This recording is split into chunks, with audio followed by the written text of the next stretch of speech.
اردو کہانی میں خوش آمدید۔ آج کی کہانی میں آگے بڑھنے سے پہلے اگر ابھی تک آپ نے ہمارے چینل کو سبسکرائب نہیں کیا تو جلدی سے چینل کو سبسکرائب کر لیں تاکہ آپ کو ایسی ہی کہانیاں وقت پر ملتی رہیں۔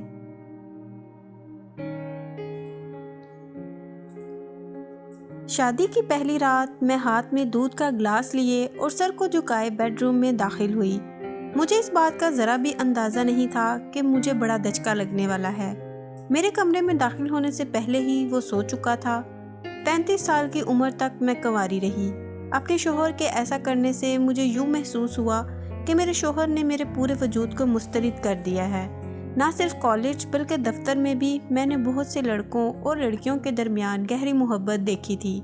وہ اپنے ساتھی کے کندھے سے سر لگائے، ہاتھ میں ہاتھ ڈالے گھومتے تھے۔ اس وقت میں سوچا کرتی تھی کہ کاش میرے ساتھ بھی کوئی ہوتا۔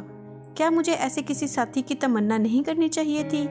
میرا خاندان بہت بڑا تھا، 4 بھائی، 1 بہن اور بوڑھے والدین۔ اس کے باوجود میں ہمیشہ تنہا محسوس کرتی تھی۔ بڑھتی عمر کے باوجود میں تنہا تھی۔ میرے تمام بھائی بہن شادی شدہ تھے اور ان کا اپنا خاندان تھا۔ کبھی کبھی میں سوچتی تھی کہ کیا وہ میری پرواہ بھی کرتے ہیں کہ میری عمر بڑھ رہی ہے اور میں اب تک تنہا ہوں۔ میرے دل میں بھی محبت کی خواہش تھی، لیکن میرا دل تنہائیوں میں گھرا ہوا تھا۔ کبھی مجھے لگتا کہ یہ صرف میرے موٹاپے کی وجہ سے ہے۔ کیا مرد موٹی لڑکیوں کو ناپسند کرتے ہیں؟ کیا میرے وزن کی وجہ سے میرے گھر کے لوگوں کو رشتہ نہیں مل پا رہا؟ کیا میں ہمیشہ تنہا ہی رہوں گی؟ یہ سوال ہمیشہ میرے ذہن میں گھومتے رہتے۔ شادی کے بعد میری الجھن بالآخر جب میں 35 سال کی ہوئی تو مجھ سے 40 سال کا ایک شخص شادی کرنے کے لیے سامنے آیا۔ ملاقات کے دوران میں نے اسے اپنے جذبات اور خیالات کے بارے میں بتایا، لیکن اس نے کوئی توجہ نہ دی اور نہ ہی اس کا کوئی جواب آیا۔ وہ قدرے پریشان لگا۔ وہ خاموشی سے نظریں نیچے کیے سر ہلاتا رہا۔ میں نے سوچا کہ آج کل خواتین سے زیادہ مرد شرمیلے ہوتے ہیں اور میرا ہونے والا شوہر بھی ویسا ہی ہے۔ شاید اس لیے اس نے کوئی جواب نہیں دیا، لیکن شادی کی رات ہونے والی واردات نے مجھے الجھن میں ڈال دیا۔ مجھے پتہ نہیں کہ اس نے ایسا کیوں کیا۔ جب میں اپنے شوہر سے اگلی صبح پوچھا تو اس نے کہا کہ ان کی طبیعت ٹھیک نہیں تھی، لیکن اس کے بعد بھی کوئی تبدیلی نہیں آئی۔ ہماری دوسری، تیسری اور بہت سی راتیں اسی طرح گزر گئیں۔ میری ساس نے میرے شوہر کا دفاع کیا۔ جب میں نے ساس کو بتایا تو انہوں نے بھی اپنے بیٹے کا دفاع کیا۔ انہوں نے کہا وہ شرمیلا ہے، وہ بچپن سے ہی لڑکیوں سے گفتگو کرنے میں ہچکچاتا ہے، اس نے لڑکوں کے اسکول میں تعلیم حاصل کی ہے، اس کی بہن ہے اور نہ ہی کوئی خاتون دوست۔ اگرچہ مجھے اس سے عارضی تسلی تو ملی، لیکن میں اس موضوع کے بارے میں سوچنا ترک نہ کر سکی۔ میری تمام امیدیں، خواب اور خواہشات دن بدن ٹوٹ رہی تھیں۔ میری بے چینی کا واحد سبب جن سے تعلق نہیں تھا۔ وہ مجھ سے بات بھی بہت کم کرتا۔ مجھے لگتا کہ ہمیشہ مجھے نظر انداز کیا جا رہا ہے۔ چھونا، پکڑنا تو دور کی بات، وہ تو مجھ سے دور بھاگتا تھا۔ میرے صبر کا پیمانہ لبریز ہونے لگا۔ کیا میرا وزن ان کے اس رویے کا سبب ہے؟ کیا انہوں نے مجھ سے کسی دباؤ میں شادی کی ہے؟ میں نہیں جانتی تھی کہ یہ باتیں کس سے کہوں۔ میں اپنے خاندان والوں سے بات نہیں کر سکتی تھی کیونکہ سب یہی سوچ رہے تھے کہ میں بہت خوش ہوں، لیکن میرے صبر کا بندھن ٹوٹ رہا تھا۔ مجھے اس کا حل تلاش کرنے کی ضرورت تھی۔ عام طور پر چھٹیوں والے دن بھی وہ گھر پر نہیں رہتا تھا۔ وہ یا تو اپنے کسی دوست کے گھر یا اپنے والدین کو باہر لے جاتا۔ اتفاق سے اس دن وہ گھر پر ہی تھا۔ میں کمرے میں داخل ہوئی اور دروازہ بند کر لیا۔ وہ تیزی سے اپنے بستر سے اٹھے جیسے چھلانگ لگا دی ہو۔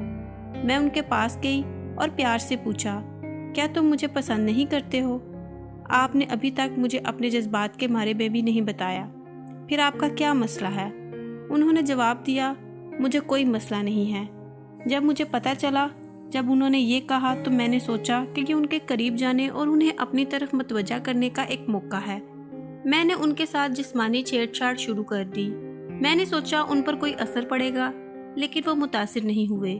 میں اس کے متعلق کس سے بات کروں؟ مجھے اس کا علم نہیں تھا، لیکن یہ بات مجھے پریشان کر رہی تھی کہ جس طرح مرد کسی عورت کی خوبصورتی کا اندازہ لگانا پسند کرتے ہیں، ویسے ہی میں اپنے شوہر کی جسمانی خصوصیات کا تعین کیوں نہیں کر سکتی؟ اگر میں اس سے کچھ توقع رکھتی ہوں تو یہ غلط کیوں ہے؟ مجھے دھوکہ دیا گیا۔ اس کے بعد ایک دن مجھے پتہ چلا کہ وہ جنسی طور پر کمزور ہے اور ڈاکٹر نے ہماری شادی سے پہلے اس کی تصدیق کر دی تھی۔ وہ اور اس کے والدین سب کچھ جانتے تھے۔ مجھے دھوکہ دیا گیا۔ جب میں سچ کے بارے میں جان گئی تو میرے شوہر کو شرمندگی ہوئی، تاہم انہوں نے کبھی اپنی کمزوری تسلیم نہیں کی۔ سماج میں ہمیشہ خواتین کی چھوٹی سے چھوٹی غلطیوں کو بڑھا چڑھا کر پیش کیا جاتا ہے۔ اگر مرد بھی کوئی غلطی کرے تو انگلیاں خواتین کی طرف اٹھتی ہیں۔ میرے رشتہ داروں نے مجھے مشورہ دیا، سیکس ہی سب کچھ نہیں ہے، آپ بچہ گود لینے پر غور کیوں نہیں کرتے؟ میرے سسرال والوں نے مجھ سے منت سماجت کی کہ اگر لوگوں کو سچ معلوم ہوگا تو یہ ہم سب کے لیے بہت شرمندگی کی بات ہوگی، لیکن شوہر کی بات پر دل ٹوٹ گیا۔ میرے خاندان نے مجھ سے کہا یہ تمہاری قسمت ہے، لیکن اس وقت میرے شوہر نے جو کہا اس سے میرا دل ٹوٹ گیا۔ انہوں نے کہا جو کچھ تم چاہو کرو، کسی اور کے ساتھ سو سکتی ہو، میں تمہیں پریشان نہیں کروں گا اور نہ ہی اس بارے میں کسی کو بتاؤں گا۔ اگر اس سے تمہیں بچہ ہو جائے تو اسے میں اپنا نام دینے کے لیے تیار ہوں۔ کسی عورت کو اپنے شوہر کے اس قسم کے خیالات کو نہیں سننا چاہیے۔ وہ بے ایمان تھا اور وہ اپنی اور اپنے خاندان کی عزت کی حفاظت کے لیے یہ کہہ رہا تھا۔ وہ میرے پیروں پر گر کر رونے لگا اور کہا پلیز یہ بات کسی کو نہ بتانا اور نہ مجھے طلاق دینا۔ اس نے جو تجویز دی اس کا تصور بھی میں نہیں کر سکتی تھی۔ اب میرے سامنے دو ہی راستے تھے، میں اسے چھوڑ دوں یا پھر اسے اپنی زندگی کے ساتھی کے طور پر قبول کروں اور اپنی خواہشات کو قربان کر دوں۔ آخر کار میرے جذبات کی جیت ہوئی، میں نے اپنے اس نام نہاد شوہر کا گھر چھوڑ دیا۔ میرے والدین نے مجھے قبول نہیں کیا، دوستوں کی مدد سے ایک خواتین ہاسٹل میں جگہ مل گئی، جلد ہی مجھے ملازمت مل گئی اور رفتہ رفتہ میری زندگی راہ پر آنے لگی۔ اسی دوران میں نے عدالت میں طلاق کی درخواست کر دی۔ میرے شوہر اور اس کے اہل خانہ نے سچائی کو چھپاتے ہوئے مجھ پر غیر مرد کے ساتھ تعلقات کا الزام لگا دیا۔ میں نے اس کے خلاف آواز اٹھائی اور اپنا طبی معائنہ کروایا۔ 3 سال بعد بالآخر مجھے طلاق مل گئی۔ میں نے محسوس کیا کہ میرا دوسرا جنم ہوا ہے۔ آج میں 40 کی ہوں اور اب بھی کنواری ہوں۔ اس دوران بہت سے مردوں نے مجھ سے رابطہ کیا۔ ان کا خیال تھا کہ میں نے اپنے شوہر کو اس لیے چھوڑ دیا کیونکہ اس سے مجھے جنسی تسکین حاصل نہیں ہوئی۔ یہ میرے بارے میں غلط تصور تھا۔ میں ایسے مردوں سے دور رہنے کی کوشش کرتی ہوں۔ ان میں سے کوئی بھی مجھ سے شادی نہیں کرنا چاہتا تھا۔ میں اپنی خواہشات، خوابوں اور جذبات کو صرف ان کے ساتھ شیئر کرنا چاہتی ہوں جو مجھ سے پیار کرے، میرا خیال رکھے، میرے جذبات کو سمجھے اور زندگی بھر میرے ساتھ رہنا چاہے۔ میں اس مرد کا انتظار کر رہی ہوں۔ فی الحال میں اپنے دوستوں سے ان کی جنسی زندگی کے بارے میں بات کر کے ہی خوش ہو لیتی ہوں۔